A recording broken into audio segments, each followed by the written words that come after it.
Վախենում է Էրդողանը։ Սոցիալական էջերում գերակտիվ է դարձել Թուրքիայի նախագահը, Ստամբուլի քաղաքապետի փողոց դուրս եկած կողմնակիցներին ահաբեկիչներ, մարգինալներ, քաղաքական առևտրականներ է անվանել Թուրքիայի նախագահը ու էլի չի հանդարտվում։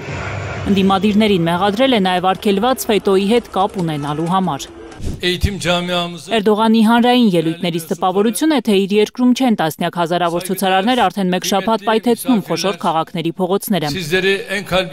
Անվրդով ձայնով Թուրքիայի ղեկավարը Ռամադանի խաղաղության մաղթանքներ է արել, եվրոպական պետությունների հետ երկխոսության ակտիվացման մասին խոսել, թուրք-ամերիկյան հարաբերությունների զարգացման մասին հայտարարել, հետո անսպասելի փոխել թեման։ Իր հետ չի կարող մրցել Էքրեմ Իմամօղլուն։ Մենք հետևում ենք որոշ վախկոտների գործողություններին։ Ձեր էժան հաշվարկները լավ ենք հասկանում։ Ալլահը վկա, մենք երբեք չենք ընկնի։ Ոչ ոք մեր ապագայի երաշխավորը չէ, թող մթագնեն ձեր հույսերը։ Ոչ ոքի թույլ չենք տա գողանալ մեր երիտասարդության ապագան։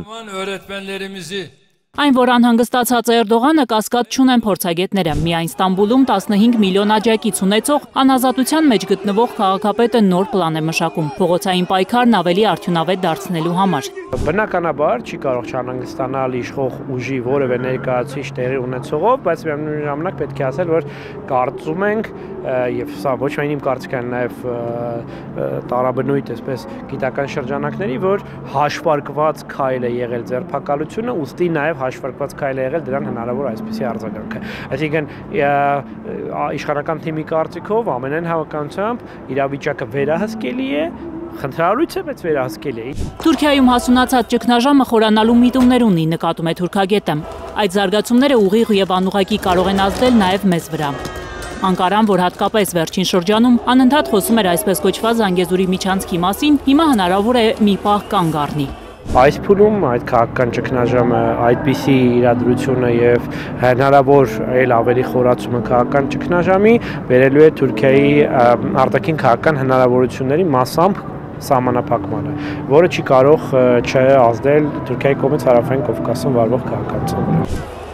Փորձագետները կարծում են, իր ներքին խնդիրներով տարված Էրդողանը գուցե ինչ-որ պահի աչքաթող անի Հարավային Կովկասը, քանի որ իսկապես մեծ ռեսուրսներ են պետք ներքաղաքական քաոսը հաղթահարելու համար։ Այդ առիթից պետք է օգտվի Հայաստանը, ասում է Գեղամյանը։ Այն իշարս մնացած խնդիրների հետ ենթադրում է, որ Թուրքիան պետք է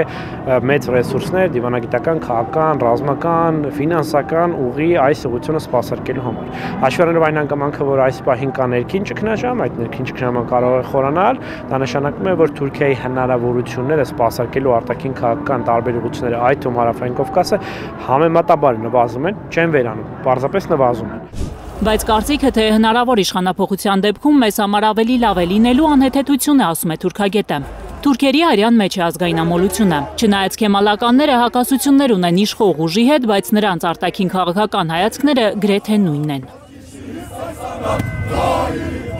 Մեզ համար քաղաքական իշխանափոխությունը շատ բան չի փոխում քաղաքական համակարգի եւ Թուրքիայի արտաքին քաղաքականության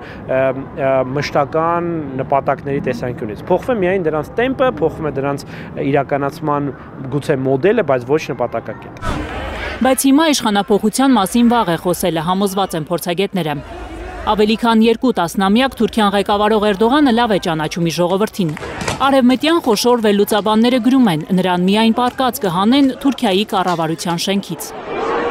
Գայանե Մովսիսյան, Առաքել Օհանյան, Նորայր Հակոբյան, Հայլուր։